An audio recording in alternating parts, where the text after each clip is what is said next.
Welcome, everyone. My name is Salma Sharif Marco, and I am an associate professor in the Department of Epidemiology and Biostatistics. And I'm delighted to be here to moderate this panel today on stakeholder perspectives. I think if it's okay with everyone, let's give people just 2 minutes to switch gears and log back into the poster sessions, and then we'll go ahead and get started. Some logistics I need to cover with you. You're welcome to turn on your video and say hi over the next couple of minutes. As we gather, wanted to let you know that this session is being recorded and that ideally you stay in our session for all presentations, just so it's not disruptive to our presenters.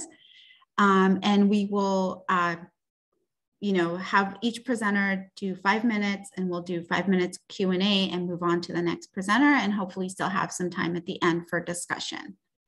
If you don't mind putting your questions in the chat, I'll moderate those and make sure to bring them up at the end of the presentation. I think those are the logistical notes for our meeting.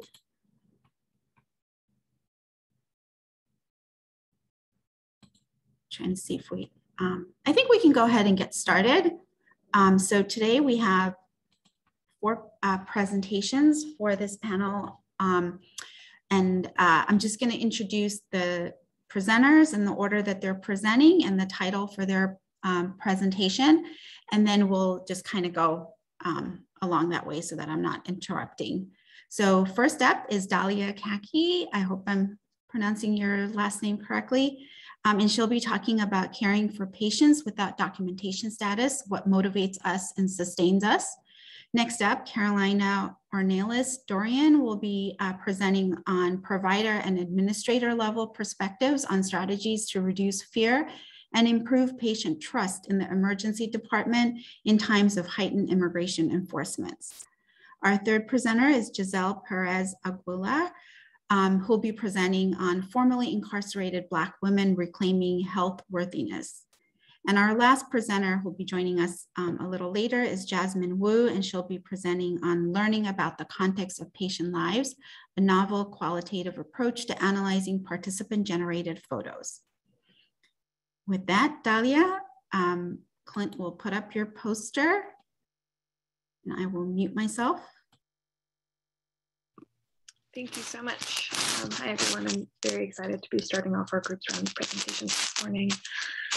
So I'm going to be talking about a project that I did with Dr. Rahama Wan in the department. And Dr. Anjali Dutt, who's in the Department of Psychology at the University of Cincinnati, exploring what motivates and sustains. Dahlia, there's a little static, I think, on your sound. I don't know if others are hearing that. Are you hearing it now? No. Okay, I'll try and keep the computer held like this. So the project explored what motivates and sustains providers who work with patients without documentation status. So there are about 2 million patients without documentation status in California, and I assume that we all recognize that their healthcare needs are often unmet and underfunded. And so for providers who work with this population, there's a lot of restrictive policies and limited resources around what affects the quality of care that they can give their patients. And this is superimposed onto an already grim picture of provider burnout in general. But despite these challenges, many providers who work with patients without documentation status have really developed resilience building skills and tools to ward against burnout, things like interprofessional and interpersonal relationships and robust self-care practices. And so this study really focused on exploring the specifics of what motivated providers to start this work and what sustained them to stay in the field. So over the course of several months last summer and spring, we interviewed 24 direct providers in the Bay Area who worked with patients without documentation status. Most of them were physicians, but we spoke with social workers and community-based organization leaders as well. And we used an inductive thematic analysis to kind of parse through our data and pull out these 4 major themes. Unanimously, providers all really expressed pride and satisfaction in the work that they do serving patients without documentation status. They all described service to underserved populations as the primary motivator for why they went into medicine to begin with. But also many of the providers were immigrants or children of immigrants themselves. And so they felt a more personal duty to work with this population. These participants also felt a sense of solidarity with others who are engaged in this work, and that really helped propel them through the challenges of working in under-resourced situations. Our participants also reported seeking organizational and workplace culture that helped motivate their work with patients without documentation status. They often looked for systems that shared similar values and mission statements that motivated them to go into medicine in the first place. And then lastly, a component of this project was polling our participants about what necessary changes they hoped to see in the field. And unanimously, they all described the importance of widespread immigration reform and the implementation of a universal healthcare system. So in this figure over here, we kind of break down what these sustainers and motivators were, many of which ended up overlapping with one another. I think ultimately for me, what these findings really pointed out was the ways in which the healthcare system can work to better support providers who care for patients without documentation status. And I think in doing so, ultimately better care for the patients without documentation status that enter our healthcare system. One of the main things was recruiting and amply supporting providers of immigrant backgrounds. That's truly like a critical thing that we pulled out of this research, because these providers can really relate to the struggles and the unique needs of this patient population.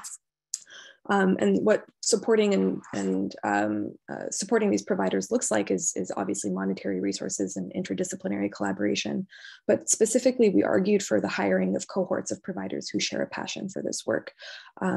That'll allow them to kind of become supportive networks for one another, both in becoming supports at an interpersonal level, but also for jerry-rigging solutions to the problems that are posed by our healthcare system, our bureaucratic healthcare system, I should say. We also encourage changes in payment structures that recognize the extra labor that these providers have to do to provide quality care for their patients. Things like care system navigation, community engagement efforts, time spent and finding and using interpreter services. Those are all extra hours that providers are spending that are often going uncompensated. And then finally, obviously, this wouldn't be a project on health disparities if we didn't address policy level changes. I think my favorite question from the interviews that we did was asking the providers, if you could have your ideal healthcare system, one that works best for your patients, what would that look like? And all of them, in one way or another, argued for universal healthcare access, regardless of immigration status. It came in different flavors. Many argued for the abolition of borders or the dismantling of capitalist healthcare models. It ranged the gamut, but I think regardless, there was a deep sense that we needed to look to the larger infrastructures in this country to achieve long-lasting change. Ultimately, I hope that we can use this work, or that hospital departments and community groups and healthcare organizations can use this work to ensure that our providers on the front line of immigrant health are able to work to their full potentials, but I think more importantly, are able to work in more meaningful and healthy ways. So I'm happy to answer any questions, and I will drop the link in the chat to the project publication. Thank you, Dahlia. Any questions from the group? We're a small enough group too that I'm happy if you want to just unmute and ask your question.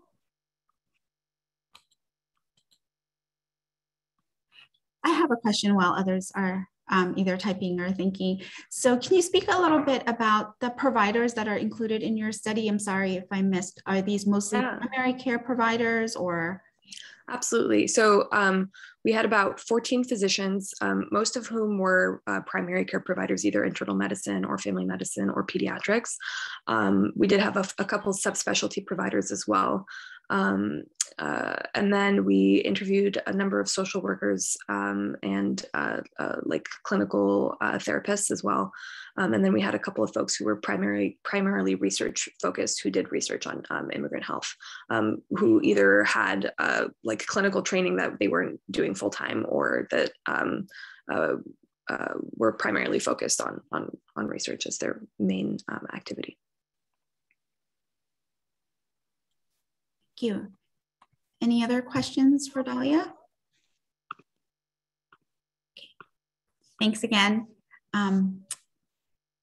We'll go on now to our second speaker, Carolina. Hi, everyone. My name is Carolina Ornelas-Dorian. I'm one of the emergency medicine first-year residents and did this project with a wonderful group of people, including here at UCSF, at Highland Hospital, and also at UCLA, all of you. And essentially, my project really focuses on provider and administrator perspectives on policies impacting care for undocumented patients, specifically in the emergency department. And the reason we decided to pursue this work is actually based directly on previous research that we did that showed that, especially around the 2016 presidential election, where there's a lot of anti-immigrant rhetoric, that had a direct impact on patients' feelings of safety and accessing specifically emergency care, and impacted delays in care. And I also just want to acknowledge that this is not just within the emergency department. Also, there's growing research showing that impacts primary care settings as well, impacts families and pediatric patients. But as an emergency medicine provider, decided to focus on the emergency department as an important access point for vulnerable populations. And there's limited research really that examines the understanding and perspective of providers and administrators in terms of policies impacting our vulnerable patients. And so what we did is we recruited 41 providers that included physicians, nurses, social workers, and then administrators from each of these categories from 3 of the California emergency departments in Oakland, Los Angeles, and San Francisco that all serve large immigrant populations in county settings. And we recruited individuals using a trusted gatekeeper such that people felt safe and comfortable in enrolling in our study, and also snowball sampling in the situation where we felt we had gaps in enrolling certain providers, but this was used pretty sparingly. And we did semi-structured interviews and analyzed our qualitative data using this constructivist grounded theory, which is a nice combination of inductive and deductive reasoning. And what we found through these interviews were several themes. Some of these themes included the fact that there were policies in place within actually all of these hospital systems, which are actually influenced by federal law, stating that in the emergency department, we must care for all patients, regardless of insurance status and documentation status.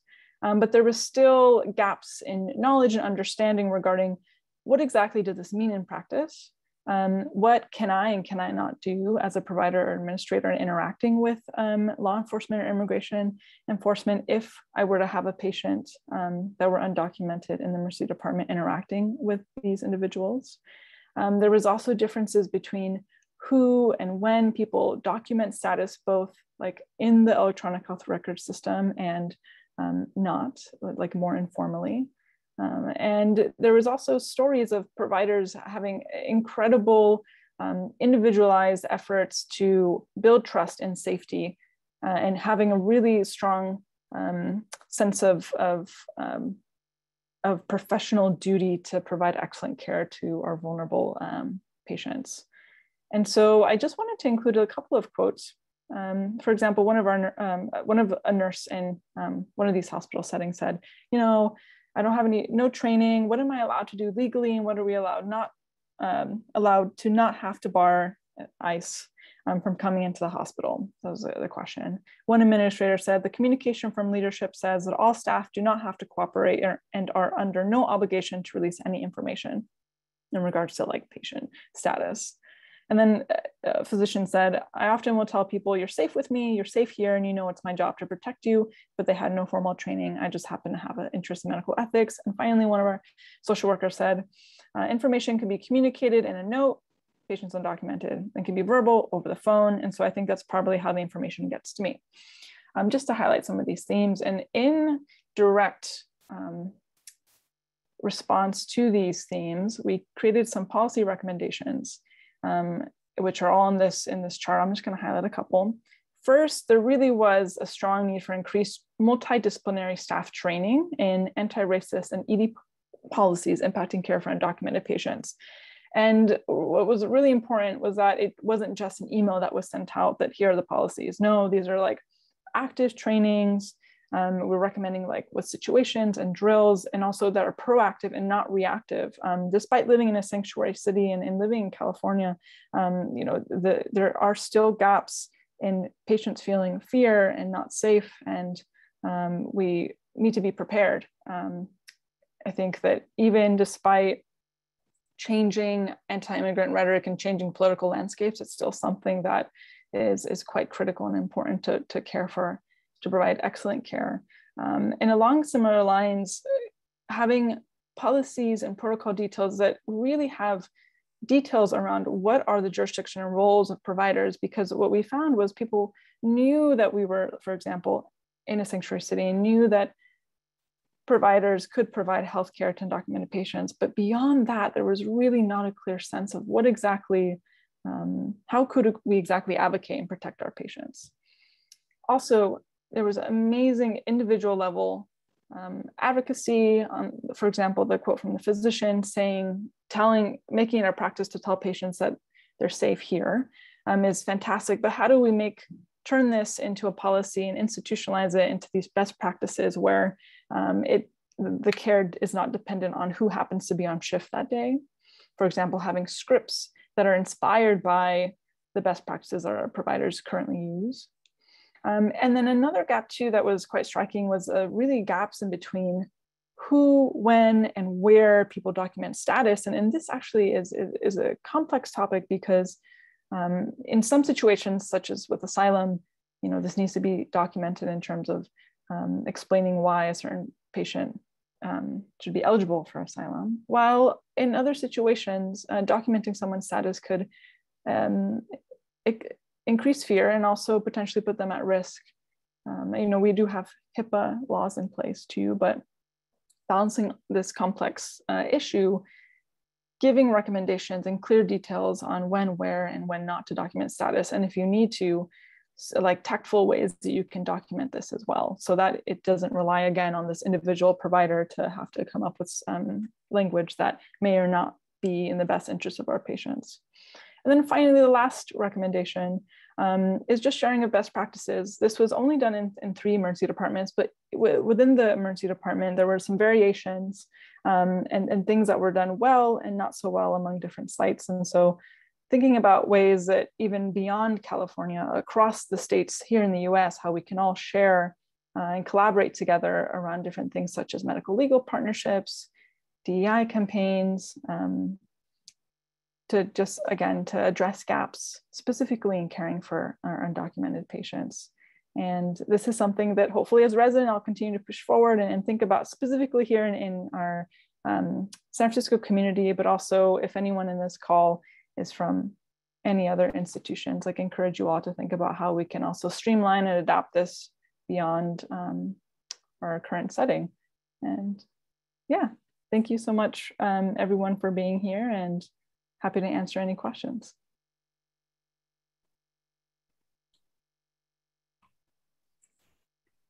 I have one.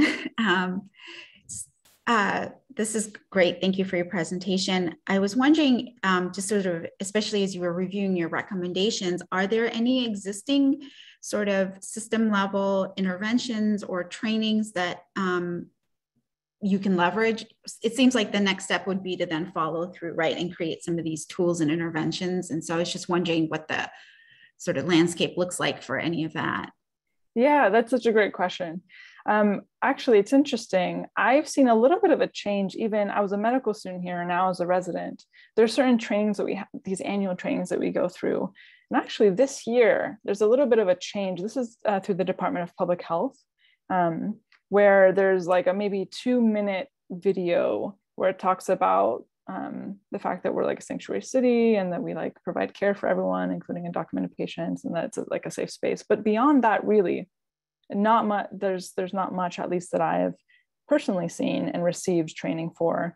And then in our conversations, providers described that they received emails in response, I think this was several years back, to threats of immigration enforcement to San Francisco. And it was more kind of in reaction to that. And it was this long email that, again, kind of reiterated our our mission and goals and policies, but beyond that didn't give much details, and actually left providers at all levels. And also, I didn't mention this, but the average amount of years of experience in practice were 10 plus years. So these were individuals that had been here for a while, and it left them with more questions than answers. So yeah, there's a lot of room for growth and improvement, absolutely. Acknowledging that there's already been fantastic advocacy, and that like San Francisco is very much ahead of its time, but always room for growth. Always. Any other questions? I had one. I was just curious because as you were talking, I was just reading the exemplar notes or quotes, and I was curious, were there actually incidences that you found where ICE did show up to hospitals during this time frame? That's a fantastic question. Not specifically, but what did come up actually at one of the sites was an experience where a patient had seen immigration enforcement parked in the lot surrounding the hospital, and that had actually caused quite a bit of fear and delay in care. And so I think that although in our interviews and our provider experiences didn't interact with ICE, I think that there was, unfortunately, did impact kind of patient's presentation. Yeah, that's a great question.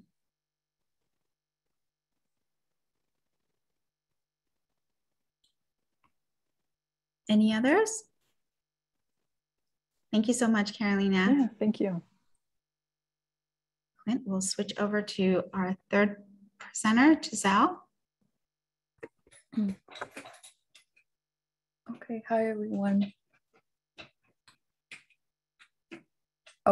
So this poster is titled Formerly Incarcerated Black Women Reclaiming Healthworthiness. So just a little bit about me. I'm a second-year sociology doctoral student, and I'm really interested in undocumented health inequities and Indigenous trauma healing. So I collaborate with Dr. James and Leslie Riddle, who I believe are in the room. And our work is really focused on examining the prison industrial complex, which we know disproportionately impacts Black communities, including Black women who face intersectional oppressions based on their race, class, and gender. We really want to center the voices of older incarcerated Black women who face multiple chronic illnesses, including heart conditions, diabetes, and cancer.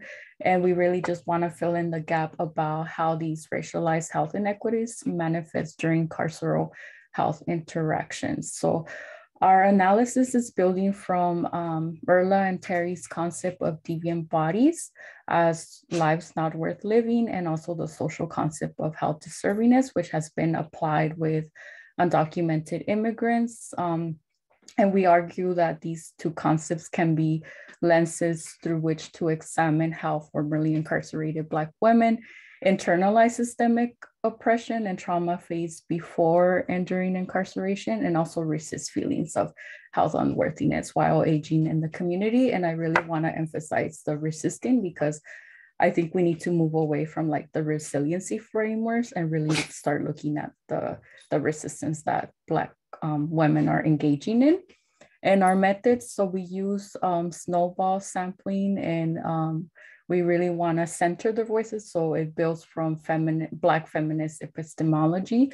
We conducted in-depth qualitative interviews with 13 formerly incarcerated cisgender Black women with chronic health conditions between the ages of 50 and 80 who had been incarcerated in California jails and prisons. And it builds from another study which examines how formerly incarcerated Black women experience and manage chronic disease. And the data was analyzed using a grounded theory coding framework. So now I'll be touching on the major findings. So one of our findings is that the structure of prison and cultural frameworks like the strong Black superwoman schema led Black women to suppress their own needs and put their families while first while incarcerated, and I'll be touching on some of the quotes that our participants share. I'll be using their code names. So Kat said, Black women, we don't tell, we just keep going and holding this stuff on our back. And I tell you, the load for me was so heavy. Kat also described being a Black woman, you know, there is already that stigma that you are strong, you can do it, you know, you just struggle through it, you don't get help, you help yourself. So these really speaks to like the difficulties and the burden that Black women take on, and like the loneliness that comes attached to that, feeling like you have to do this on your own and you can't ask for help from communities, people in your circles. So another finding is that Black incarcerated women describe avoiding or delaying seeking healthcare while incarcerated due to the systemic barriers and the punitive and stigmatizing nature of correctional healthcare. And Fox share, I've seen people die in the rooms because they won't go to medical. Fox's friend died in her room because she wouldn't take medical. She's like, why? They're not going to do nothing. She died in the room 3 nights later. And here we really see the implications of avoiding medical care. RJ echoed, they don't care. We took better care of each other than the medical department did. We took better care of each other if they did anything. And I really want to acknowledge like that we need to bring accountability to correctional healthcare, like what they're doing to cause, you know, Black incarcerated women to avoid going to get medical care. And this last quote also touches on that resistance, right? Of they're not being taken care of by the correctional healthcare. So they're finding ways to resist and provide that care for each other. So our last finding is nonetheless, participants found ways to reclaim their healthworthiness and transcend internalized oppression, often after the release from prison and or after a significant event that put their lives at risk. Clarence described beautifully, so I have to make time. I have to be proactive to make sure I'm honoring the life that I've been giving, because I spent so many years dishonoring it. I don't know how many times I was sick during the course of that 28 years that I can guarantee you I didn't pay attention. And the word that really I felt was powerful was like honoring. Clarence also described, I do take more time now and pay attention for self-care. And when I get tired, I will lay down. I will go lay down and do what I need to do to care for myself instead of just pounding through. And the words that stood out for me is now and instead of. So really that shift in health behaviors as a result of how you see your health worthiness. Joyce said, and I know what my meds look like and I know what they're called. When I got the diabetics meds, all right, what is this? So I went back to the clinic and the nursing. But anyways, finally the supervisor came over and she realized they had issued me somebody else's diabetics meds. And this really touches on how reclaiming health worthiness also comes attached to self-advocacy and really believing that you're worthy of receiving quality care and speaking up when something is not right. And our conclusions are really that we know that incarceration is a racialized class and gender system of oppressions, and we're trying to understand how it deepens health inequities after release. We also hope that that future research continues to address the institutional trauma embedded in correctional healthcare, as well as the links between trauma and expression of health and worthiness. And we want to echo that formerly incarcerated Black women are actually on a path to reclaiming health worthiness and are resisting internalized oppression and institutional trauma by holding space for themselves and each other. So I just want to give a shout out to our participants for trusting us with their stories, our collaborators, and our research team members. Thank you. And I also welcome you to check out the audio that I recorded, which goes a little bit more in depth. Thank you. Thank you. Any questions for Giselle? I'll ask a question. Well, first of all, thank you so much for the presentation. It was wonderful. And I think these quotes are just so inspiring. My question is, you mentioned, moving away from focusing on resilience and focusing on resistance. Could you talk more about that? And the reason I ask is because a lot of the research that I'm interested in is on resilience. And someone asked me that question once and I had trouble answering it. So I'd love your insight on that. I mean, I can speak about it from like a more personal experience. I mean, I identify as like Mexican, Indigenous, American, and I mean, personally, I feel that, that framework is kind of used to justify like everything that BIPOC folks have to face, all the oppression. So I really, like, it's a form of gaslighting for me.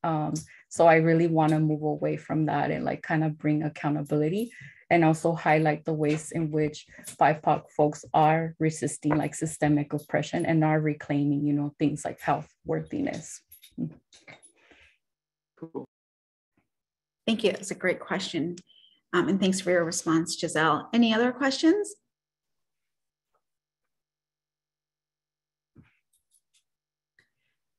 So thinking about stakeholders here, this is so powerful to hear these stories and hear from these women. Can I ask about the research trajectory here? What are you guys thinking as next steps? And are you, I see, in your conclusions, you speak to needing to better understand sort of institutional trauma embedded in correctional healthcare. And I was wondering sort of how open are these correctional facilities and the healthcare sectors within them to these kinds of conversations or discussions? So I'd like to invite Dr. James to answer this question. I think she has more familiarity working with the correctional health system. Sure. Yeah. Hi, everyone. Great job, Giselle. Yeah, I'm happy to talk a little bit about where this is going. And I mean, I think your first question is that most systems are not very open to this. The correctional systems are not very open to this, but it's something we're working on. And I actually just got a diversity supplement through the NIA to study study models for community engagement. So trying to engage people currently incarcerated, older adults, and healthcare providers working in correctional settings to design and develop research projects that sort of meet the needs. So it's something we're currently looking into over the next couple years, and have made some good headway with bridging those gaps, and hopefully we will have approval to start going inside and having those conversations soon. So fingers crossed, it's happening. We look forward to hearing back in future symposiums. Thank you. Okay, and I think I saw Jasmin is here. So thanks again, Giselle. Appreciate their talk, and we'll move on to our last presentation. Hello, everyone. My name is Jasmin Woo. I'm a research assistant with the Division of General Internal Medicine at UCSF, and I'm a family nurse practitioner student at the School of Nursing. Today, I'll be presenting on a project focused on learning about the context of patients' lives, a novel qualitative approach to analyzing participant-generated photos. For our background, photos can be a powerful and effective way to communicate complex emotions, thoughts, and experiences that may be otherwise difficult to share with words. There's currently limited guidance within the literature on how to analyze photos without the use of supplemental data, such as interviews, audio recordings, and videos. Our objective of this study was to pilot a new photo coding approach to analyze photos and identify the contextual information that may be helpful in the clinical care of older adults.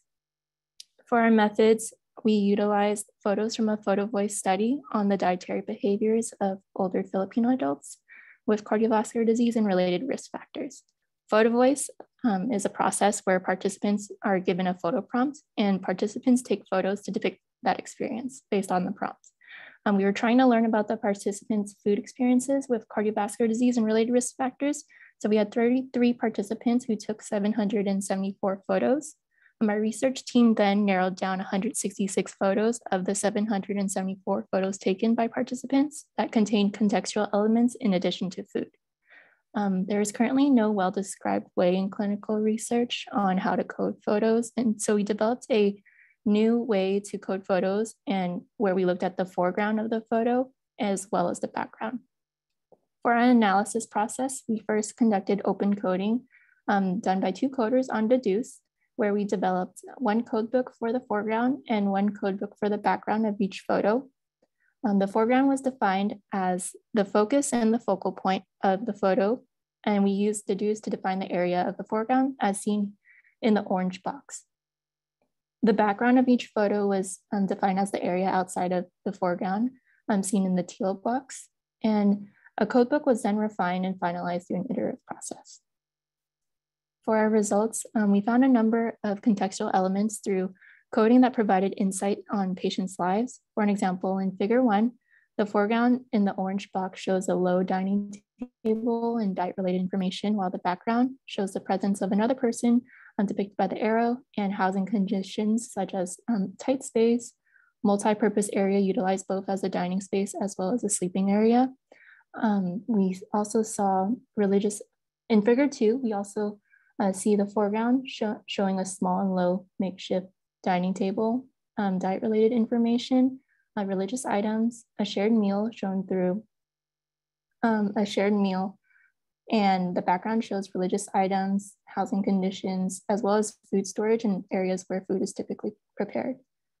In conclusion, we found a systematic approach to coding photos and evaluating photos that are patient-generated, and this could have application to the clinical care of older adults by illustrating patients' lived experiences in the context of their chronic disease, self-care, and management. And that patient-generated photos could be a compelling approach to gather contextual elements relevant to older adults' home life, as well as their chronic disease self-management practices. Lastly, I would like to thank the principal investigator of this project, Dr. Jane G, and my colleagues Anthony Nguyen and Allison Lai, and the listed grants and funding that support this project. Thank you.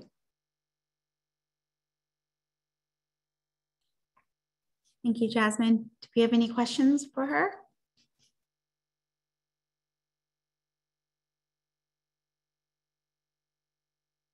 I have a question for Jasmine. Thank you so much for sharing your study. I was wondering if there were any conversations on how we may be able to use photo voice as a tool in the clinical setting to just also bring up some of these conversations with our patients, if that's a fair question for your research study. Thank you so much.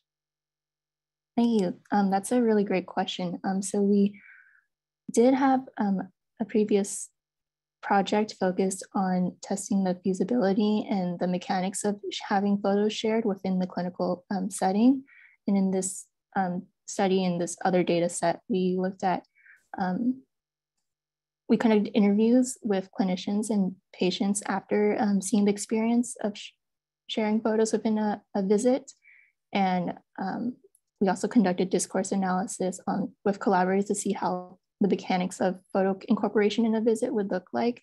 And this paper is forthcoming. It's a different data set, but it did have positive feedback from providers, finding that it was feasible and doable within the clinical practice, and participants and patients really did like the experience. So this paper is forthcoming, and it's a positive experience from both ends. Thank you. Any other questions for Jasmine?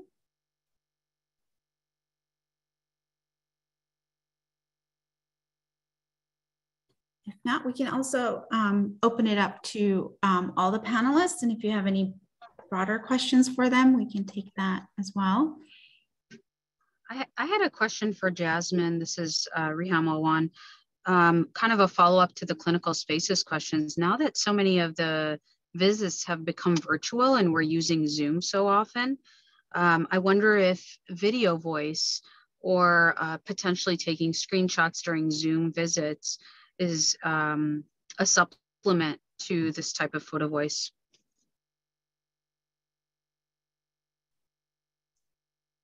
That's a great question. I don't have a lot of experience doing telemedicine visits or health visits, but I think photos can be definitely a universal tool and aspect for communicating ideas and concepts that maybe otherwise be difficult to share, and integrating methods such as screenshots and photos from health visits would be definitely useful, although we don't have a study or data looking into that. But because photos are so universally understood and feasible and simple, I think it can be something that's worth looking into.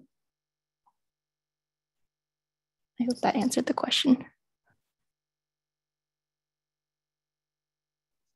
I have a follow-up to that, which is like in the other study that you said the paper is forthcoming, when the patients and providers were using the photos in their clinic visit, is it photos that patients take on their phone and then they just share them in that way, or sort of what's the, yeah, or I didn't know if they would send them in advance or how you guys looked at that.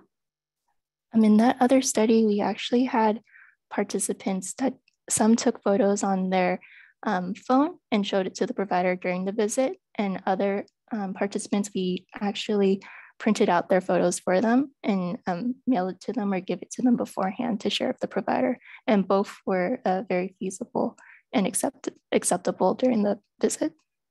And we also had participants take photos based off a similar prompt of their food experience and how it impacts their chronic condition management. And that data set also found a lot more information regarding their lived experiences and the context of their lives in relation to their chronic condition management based off those photos. Thank you. Any other questions for Jasmin or other members of our panel today?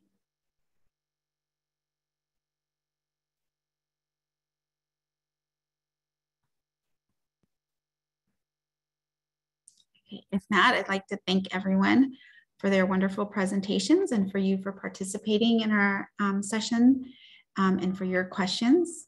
And I hope you have a good rest of the session, the symposium this afternoon or later today. Thanks, everyone.